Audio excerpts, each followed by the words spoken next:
कई असफलताओं के बाद राजा विक्रमादित्य ने एक बार फिर बेताल को योगी के पास ले जाने की कोशिश में अपनी पीठ पर लादा और चल दिए।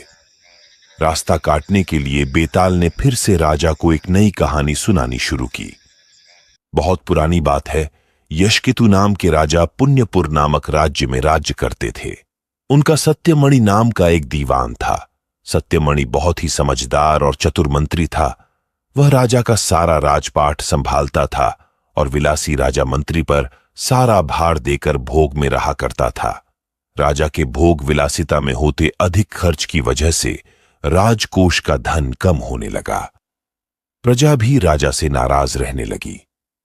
जब मंत्री को इस बारे में पता चला कि सब राजा की निंदा कर रहे हैं तो उसे बहुत दुख हुआ। फिर जब उसने देखा कि राजा के साथ उसकी भी निंदा हो रही है तो उसे बहुत बुरा लगा। सत्यमणि ने अपने आप को शांत करने के लिए तीर्थ यात्रा पर जाने के बारे में सोचा। इस बारे में उसने राजा से बात की और आज्ञा लेकर वह तीर्थ यात्रा पर निकल गया। सत्यमणि चलते चलते एक समुद्री तट पर पहुंच गया। पूरा दिन बीत गया और रात हो चुकी थी। उसने सोचा कि आज रात यहीं रुककर आराम कर लेता हूं। ये सोचकर वह एक वृक्ष के नीचे सो गया। आधी रात को जब उसकी आंख खुली तो उसने देखा कि समुद्र से एक जगमगाता वृक्ष निकल रहा है। उस पर तरह तरह के हीरे जवाहरात लगे हुए थे। उस वृक्ष पर वीणा बजाती एक सुंदर सी कन्या बैठी थी। इस नजारे को देख सत्यमणि को अपनी आंखों पर विश्वास नहीं हो रहा था। देखते ही देखते अचानक वह वृक्ष और उस पर बैठी कन्या गायब हो गई। इस सब के बाद वह हक्का बक्का रह गया और उल्टे पैर अपने नगर की ओर भाग गया। जब वह राज्य पहुंचा तो उसने देखा कि उसकी अनुपस्थिति की वजह से राजा के सारे लोभ छूट गए हैं। उसने राजा को पूरा किस्सा सुनाया। दीवान की यह बात सुनकर राजा के मन में उस कन्या को पाने की लालसा पैदा हो गई। उसने सारा राज्य दीवान के भरोसे कर दिया और खुद साधु का भेष बनाकर उस समुद्री तट पर जा पहुंचा। जब रात हुई तो राजा को भी वह हीरे मोती से भरा वृक्ष दिखा। वह कन्या अब भी उस वृक्ष पर बैठी हुई थी। राजा तैरता हुआ उस कन्या के पास जा पहुंचा और उसे अपना परिचय दिया। फिर उसने कन्या से उसके बारे में पूछा। कन्या ने कहा, मेरा नाम मृगांकवती है और मैं राजा गंधर्व विद्याधर की पुत्री हूं। फिर राजा ने उसके सामने विवाह का प्रस्ताव रखा और कन्या ने कहा, आप जैसे महान राजा की रानी बनकर मेरा जीवन सफल हो जाएगा राजन, लेकिन मेरी एक शर्त है। मैं हर कृष्ण पक्ष और शुक्ल पक्ष की चतुर्दशी और अष्टमी को एक राक्षस के पास जाती हूं जो मुझे निगल लेता है। आपको उस राक्षस को खत्म करना होगा। राजा यशकेतु ने तुरंत यह शर्त मान ली। इसके बाद शुक्ल पक्ष की चतुर्दशी आई तो मृगांकवती रात को बाहर निकली। उसके साथ राजा भी गया और छिपकर उस राक्षस का इंतजार करने लगा। कुछ देर बाद राक्षस वहां आया और कन्या को निगल गया। यह देखकर राजा ने राक्षस पर हमला किया और अपनी तलवार से उसका पेट चीरकर मृगांकावती को जीवित बाहर निकाल लिया। इसके बाद राजा ने उससे पूछा कि यह सब क्या है। इस पर मृगांकावती ने उत्तर दिया कि मैं हर अष्टमी और चतुर्दशी के दिन यहां शिव पूजा करने आती हूं और जब तक मैं घर नहीं लौटती मेरे पिता मेरे बिना कभी भोजन नहीं करते। एक बार मुझे घर पहुंचने में देर हो गई और पिताजी को अधिक देर तक भूखा रहना पच गया। जब मैं घर लौटी तो वह बहुत गुस्सा थे और उन्होंने मुझे श्राप दे दिया कि जब भी मैं चतुर्दशी के दिन पूजा करने जाऊंगी तो एक राक्षस मुझे निगल लेगा। फिर मैं उसका पेट चीर कर बाहर निकल आया करूंगी। जब मैंने उनसे श्राप से मुक्त करने की विनती की तो उन्होंने कहा कि जब पुण्यपुर के राजा मुझसे विवाह करने के लिए उस राक्षस का वध करेंगे तो मैं श्राप मुक्त हो जाऊंगी। कन्या के श्राप मुक्त होने के बाद राजा उसे अपने साथ अपने राज्य ले आए और धूमधाम से उसके साथ शादी की। इसके बाद राजा ने दीवान को सारी कहानी सुनाई और यह सब सुनकर दीवान की मृत्यु हो गई। इतना कहकर बेताल ने राजा विक्रम से पूछा, हे राजन, अब तुम यह बताओ कि यह सब सुनकर दीवान की मृत्यु क्यों हुई थी। विक्रम ने कहा, दीवान की मृत्यु इसलिए हुई क्योंकि उसने सोचा कि राजा फिर से स्त्री लोभी हो जाएगा और उसके भोग विलास के कारण राज्य की दशा फिर से खराब हो जाएगी। उस कन्या के बारे में राजा को न बताना ही बेहतर था। राजा विक्रम ने जैसे ही उत्तर दिया, बेताल फिर से वृक्ष की ओर चला गया और जाकर उस पर उल्टा लटक गया। वहीं राजा विक्रमादित्य एक बार फिर बेताल के पीछे वन की ओर चले गए। कहानी से सीख, किसी भी व्यक्ति को भोग विलास में इतना नहीं रहना चाहिए कि उसका सब कुछ खत्म हो जाए। अपनी स्थिति और जरूरत के हिसाब से ही चीजों को करना अच्छा होता है। हम आशा करते हैं कि आपको आज की कहानी पसंद आई होगी। ऐसी ही और कहानियां सुनने के लिए वीडियो को लाइक और शेयर करें और चैनल को सब्सक्राइब करें। मिलते हैं कल की वीडियो में। वृक्ष पर लटके बेताल को फिर अपने कंधे पर उठाकर राजा विक्रमादित्य ने श्मशान की ओर चलना शुरू किया तो बेताल ने एक नई कहानी शुरू कर दी। एक बार की बात है, बनारस में हरिस्वामी नाम का एक ब्राह्मण रहता था। उसकी पत्नी बहुत सुंदर थी और उसका नाम लावण्यवती था। लावण्यवती का रूप इतना सुंदर था कि कोई भी पुरुष उस पर मोहित हो जाता। एक दिन वह अपने घर की छत पर सो रही थी। जैसे ही आधी रात हुई, एक गंधर्व कुमार आकाश मार्ग से जा रहा था। उसकी नजर लावण्यवती पर गई तो वो उसकी ओर आकर्षित हो गया। गंधर्व कुमार लावण्यवती को उठाकर ले गया। हरिस्वामी ने सुबह उठकर देखा तो उसकी पत्नी गायब थी। वह अपनी पत्नी के अपहरण से इतना दुखी हुआ कि उसने आत्महत्या करने की ठान ली। जब लोगों को यह बात पता चली तो उन्होंने हरिस्वामी को समझाया कि उसे तीर्थ यात्रा करनी चाहिए। तीर्थ यात्रा से सारे पाप कट जाएंगे और तुम्हारी पत्नी वापस मिल जाएगी। हरिस्वामी के पास और कोई विकल्प न था, इसलिए वो तीर्थ यात्रा के लिए निकल गया। हरिस्वामी जब एक गांव से गुजर रहा था तो उसे भूख लगी। वह एक ब्राह्मण के घर पहुंचा। ब्राह्मण की पत्नी ने हरिस्वामी को खीर खाने को दी। हरिस्वामी उस खीर को लेकर एक तालाब के किनारे पहुंचा ताकि वो मुंह हाथ धोकर खीर खा सके और प्यास लगने पर उसे पानी भी मिल जाए। खीर का कटोरा एक वृक्ष के नीचे रखकर हरिस्वामी हाथ पैर धोने लगा। तभी उस वृक्ष पर एक बाज आकर बैठ गया। बाज के मुंह में सांप था और वो उसे खा रहा था। सांप का जहर हरिस्वामी की खीर में टपक गया। भूखा हरिस्वामी जल्दी जल्दी उस खीर को खा गया। उसे ये पता ही नहीं चला कि खीर में जहर है। जहर हरिस्वामी के शरीर में फैल गया और वो छटपटाने लगा। हरिस्वामी ब्राह्मण की पत्नी के पास आकर कहने लगा कि तूने मुझे जहर क्यों दिया, और इतना कहकर वो मर गया। ब्राह्मण ने जब यह देखा तो उसने अपनी पत्नी की एक बात भी नहीं सुनी और उस पर ब्राह्मण हत्या का दोष लगाकर अपने घर से निकाल दिया। इतनी कहानी सुनाकर बैताल ने विक्रमादित्य से पूछा, राजन बताओ कि इस कहानी में अपराधी कौन है, सांप, बाज या ब्राह्मण की पत्नी? राजा ने कहा, इस कहानी में इन तीनों में से कोई अपराधी नहीं है, क्योंकि सांप अपने शत्रु यानी बाज के वश में था। वह कुछ कर ही नहीं सकता था। बाज ने जानबूझकर खीर में जहर नहीं मिलाया, बल्कि वो तो शांतिपूर्वक अपना खाना खा रहा था। ब्राह्मण की पत्नी ने अतिथि का सत्कार किया था, उसे भोजन दिया था। जो इन तीनों को दोषी कहेगा वो खुद दोषी माना जाएगा। इस कहानी में अगर कोई अपराधी है तो वो है ब्राह्मण, जिसने बिना विचार करे और सच्चाई को जाने बिना अपनी निर्दोष पत्नी को बेघर कर दिया। बैताल बोला, राजन आपने इस बार भी बिल्कुल सही जवाब दिया है। इतना कहकर बैताल फिर से वृक्ष पर जा लटका। राजा विक्रमादित्य उसे पकड़ डहाने के लिए उसके पीछे भागे। कहानी से सीख, हमें बिना जांच पड़ताल किए कोई भी बड़ेढ़ा निर्णय नहीं लेना चाहिए। हम आशा करते हैं कि आपको आज की कहानी पसंद आई होगी।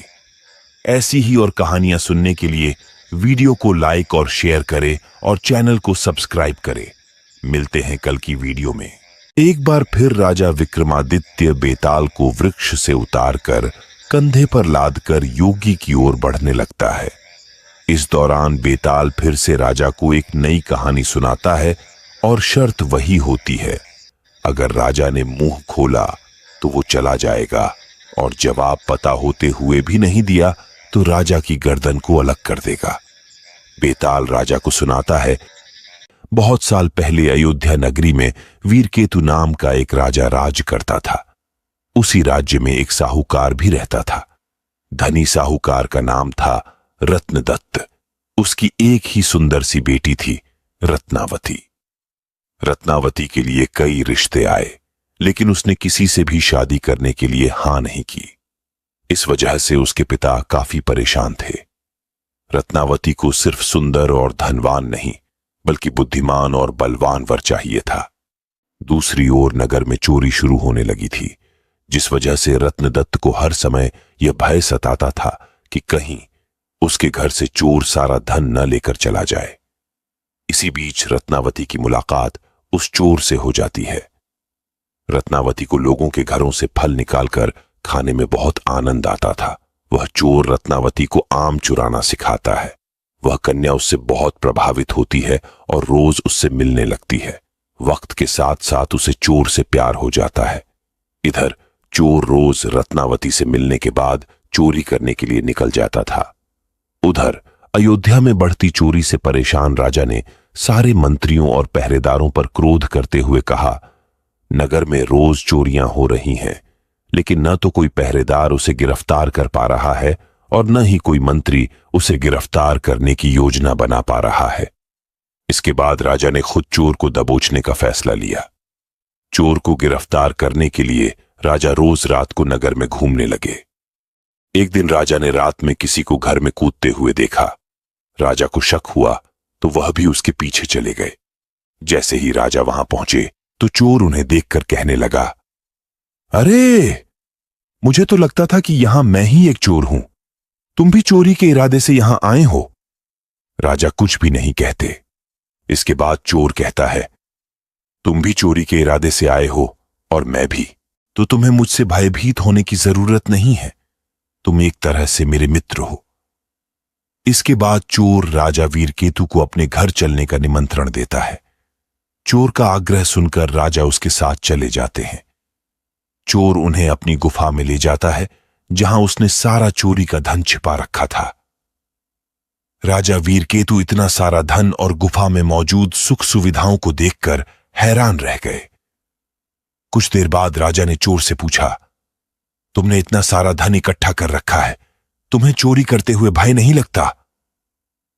चोर जोर से हंसकर कहता है, राजा की सेना में कोई भी साहसी नहीं है और न ही वो अपने काम को ईमानदारी से कर रहे हैं। अगर एक व्यक्ति भी अपना कार्य ईमानदारी से करता तो इतना मुश्किल नहीं होता मुझे गिरफ्तार करना। एक चोर राजा की पूरी सेना पर भारी है, वहां कोई योद्धा ही नहीं है। यह सुनते ही राजा ने अपनी तलवार निकाली और चोर से युद्ध करके उसे अपना बंदी बना लिया। चोर हैरान रह गया। उसे कुछ देर बाद समझ आया कि इतनी देर से राजा भेष बदलकर उसके साथ थे। राजा वीरकेतु उसे अपने साथ राजमहल ले जाते हैं और फांसी पर चढ़ाने की सजा सुना देते हैं। जैसे ही इस बात का ऐलान होता है कि चोर गिरफ्तार हो गया है और उसे फांसी होने वाली है, तो रत्नावती परेशान हो जाती है। उसे पता चल गया था कि राज्य में जो चोरी कर रहा था वही उसे आम चुराना सिखाता था। परेशान होकर रत्नावती अपने पिता रत्नदत्त से कहती है, पिताजी, जिस व्यक्ति को मैं मन ही मन अपना पति मान चुकी हूं, उसे राजा ने गिरफ्तार कर लिया है और वो उसे फांसी पर लटकाने वाले हैं। आप कुछ कीजिए। रत्नदत्त को अपनी बेटी की बात समझ ही नहीं आती है। तब वह अपने पिता को चोर और अपनी मुलाकात के बारे में विस्तार से बताती है और कहती है कि वो उसके बिना नहीं रह सकती है। रत्नदत्त अपनी बेटी को समझाने की कोशिश करता है। जब बेटी नहीं मानती है तो वह मजबूर होकर राजा के पास चला जाता है। वह राजा को बताता है कि उसकी बेटी रत्नावती चोर से बहुत प्यार करती है। अगर उसे फांसी हो गई तो वह भी अपने प्राण त्याग देगी। वह व्यापारी अपनी बेटी के खातिर राजा को सोने के सिक्के और चोर द्वारा चुराया गया सारा धन देने का प्रस्ताव रखता है, लेकिन राजा उसकी एक नहीं सुनते। कुछ देर बाद ही राजमहल में रत्नावती पहुंच जाती है। वह भी राजा से आग्रह करती है, लेकिन राजा किसी की नहीं सुनते और जल्लाद से चोर को जल्दी फांसी देने को कह देते हैं। जैसे ही चोर को फांसी होने वाली होती है, वह पहले रोता है और फिर जोर से हंसने लगता है। उस चोर को फांसी होते ही कन्या भी अपने प्राण त्यागने की कोशिश करती है। उसी वक्त आकाशवाणी होती है। भगवान रत्नावती से कहते हैं, हे पुत्री, तुम्हारा प्रेम बहुत पवित्र है। तुम्हारे इस प्यार को देखकर हम बहुत खुश हुए हैं। तुम मांगो जो भी तुम्हें मांगना है।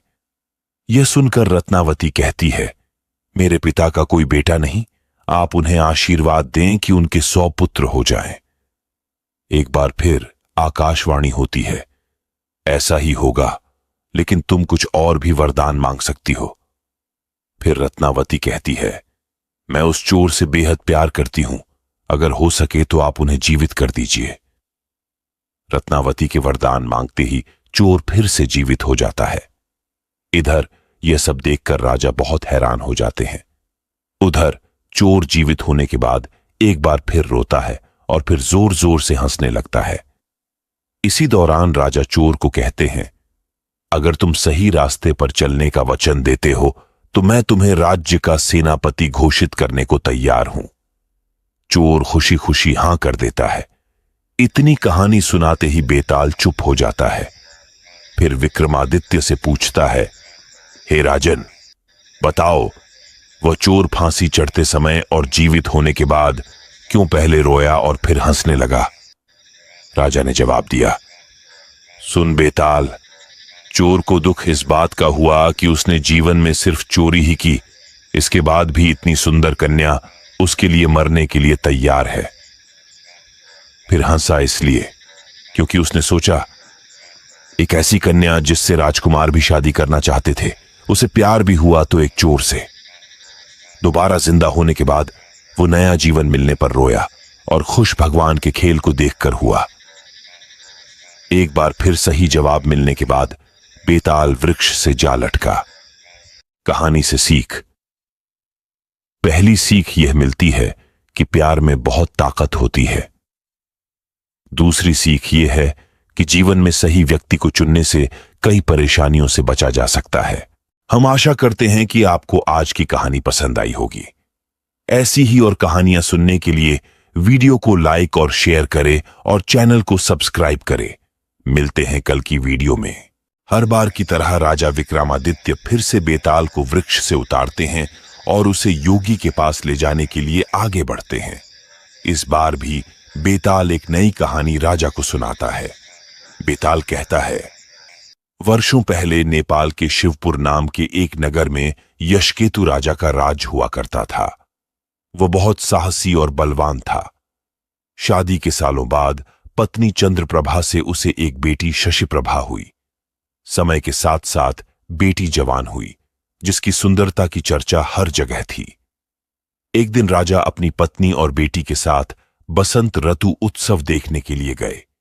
उसी उत्सव में एक धनी ब्राह्मण का बेटा मनस्वामी भी आया था। उसने बसंत उत्सव में जैसे ही राजा की बेटी शशिप्रभा को देखा तो उसे पहली नजर में उससे प्यार हो गया। इसी बीच एक हाथी तेजी से राजकुमारी की ओर भाग कर आने लगा।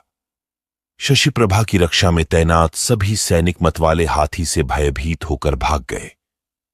ब्राह्मण पुत्र मनस्वामी ने जैसे ही हाथी को राजकुमारी की ओर आते देखा तो अपनी जान पर खेलकर उसे बचा लिया। यह सब देखकर राजकुमारी ब्राह्मण युवक पर मोहित हो गई। ब्राह्मण युवक की सबने तारीफ की और दोनों बसंत उत्सव के बाद अपने अपने घर लौट आए। राजमहल में शशिप्रभा का बुरा हाल था। वो अपनी जान बचाने वाले ब्राह्मण की याद में खोई रहने लगी। दूसरी ओर ब्राह्मण युवक भी शशिप्रभा से दोबारा मिलने के लिए बेचैन था। राजकुमारी से मुलाकात कैसे हो, ये सोचते सोचते वो एक सिद्ध पुरुष के पास पहुंच गया। मनस्वामी ने अपने मन का सारा हाल उसे बताया। सिद्ध पुरुष ने सिद्धि के बल पर 2 गोली बनाई। एक गोली उसने ब्राह्मण युवक को मुंह में रखने को दी। मुंह में गोली रखते ही युवक एक सुंदर सी युवती बन गया। सिद्ध पुरुष ने दूसरी गोली अपने पास रख ली और वो एक वृद्ध ब्राह्मण के भेष में आ गया। फिर सीधे सिद्ध पुरुष मनस्वामी को लेकर राजमहल पहुंच गया। उसने राजा से कहा, देखिए, ये मेरे बेटे की होने वाली धर्मपत्नी है। इसे आप कुछ दिनों के लिए राजमहल में रख लीजिए, क्योंकि मुझे तीर्थ के लिए जाना है। मुझे लगता है कि यह राजमहल से ज्यादा सुरक्षित और कहीं नहीं रहेगी। राजा ने सोचा कि अगर वो मना करता है तो यह सिद्ध पुरुष श्राप भी दे सकता है। राजा ने कहा, हे ब्राह्मण, आप जाइए। आपके बेटे की होने वाली पत्नी हमारे यहां सुरक्षित रहेगी। यह मेरी बेटी के साथ उसकी सखी की तरह रहेगी। इतना सुनने के बाद सिद्ध पुरुष वहां से निकल गया और मनस्वामी कन्या के भेष में शशिप्रभा के साथ रहने लगा। उसकी सखी की तरह रहकर वो राजकुमारी से खूब बातें करता। एक दिन मौका पाकर मनस्वामी ने उससे पूछा, आप हर समय इतनी दुखी क्यों रहती हैं? आपकी आंखें हर समय किसको ढूंढती हैं? ये सुनते ही राजकुमारी ने बसंत उत्सव के दिन हुई घटना बताते हुए कहा, वो ब्राह्मण युवक मेरे मन को भा गया है। मुझे न उसका नाम पता है, न ही शहर। मैं हरदम यही सोचती हूं कि उससे भेंट कैसे होगी। शशिप्रभा की मन की सारी बात जानकर स्त्री भेष में मौजूद मनस्वामी बहुत खुश हुआ। उसने राजकुमारी से कहा, सखी, मैं तुम्हें उस ब्राह्मण युवक से मिला सकती हूं। इतना सुनते ही प्रेम में बेचैन शशिप्रभा ने कहा, बताओ कैसे? क्या तुम उसे जानती हो? तब मनस्वामी ने कहा, तुम जल्दी से आंखें बंद कर लो। उसने जैसे ही आंखें बंद की, ब्राह्मण युवक ने जल्दी से मुंह से गोली बाहर निकाली और वापस युवक के भेष में आ गया। मनस्वामी ने बहुत प्रेम से शशिप्रभा को पुकारा। युवक की आवाज सुनकर वो बहुत प्रसन्न हुई और खुशी से उसे गले लगा लिया। राजकुमारी ने उससे पूछा, अरे, मेरी सखी कहां गई? यह सुनते ही मनस्वामी ने सारी बात बताई और गोली मुंह में लेकर दोबारा स्त्री बन गया। ये सब देखकर राजकुमारी दंग रह गई और मन ही मन बेहद खुश भी हुई।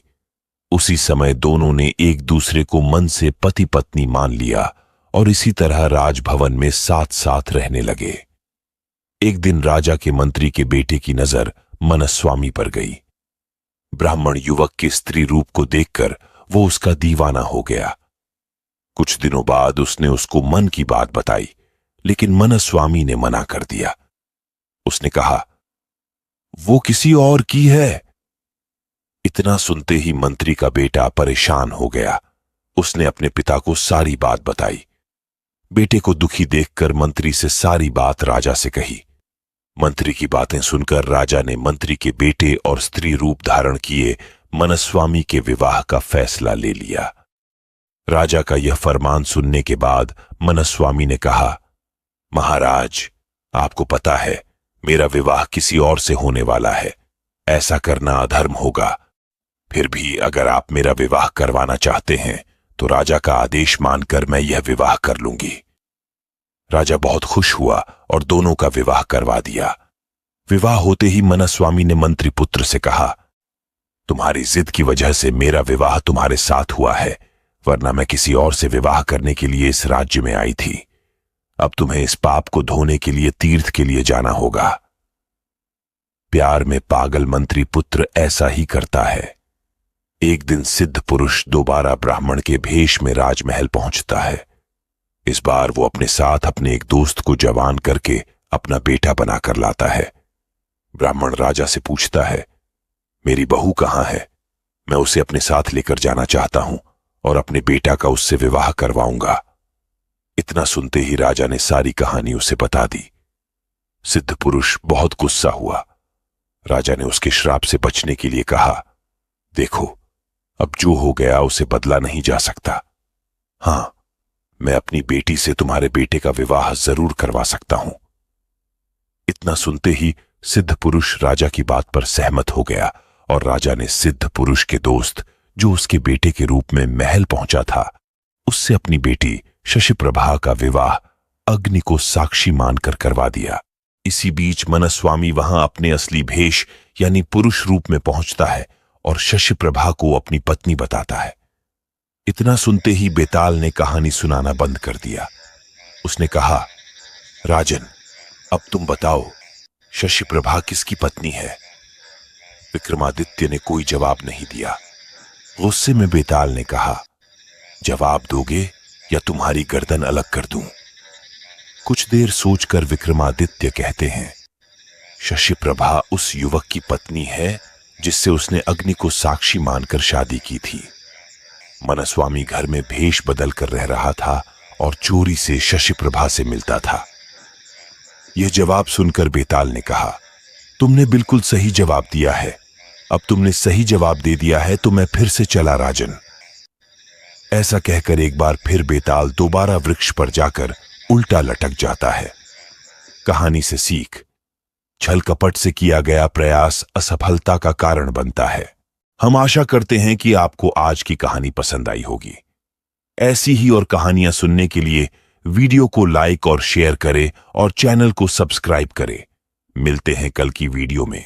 सालों पहले की बात है, चंदनपुर नाम के एक गांव में दगन नाम का युवक रहा करता था।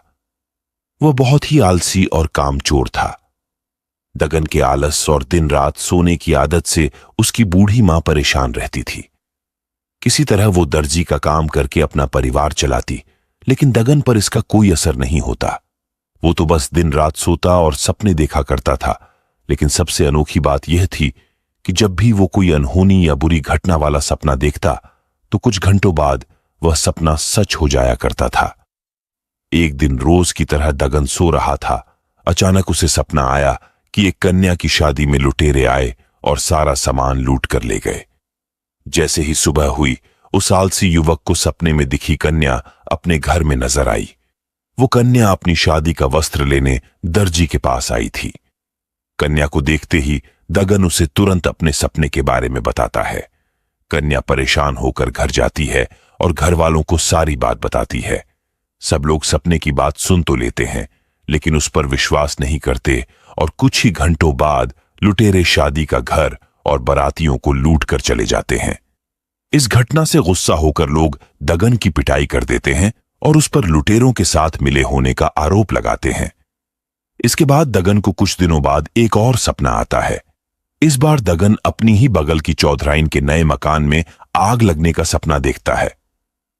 दोपहर के समय जब वो आलसी युवक घर से बाहर निकलता है तो उसे चौधराइन मोहल्ले में नए घर की खुशी में मिठाई बांटती और लोगों को गृह प्रवेश समारोह में न्योता देती नजर आती है।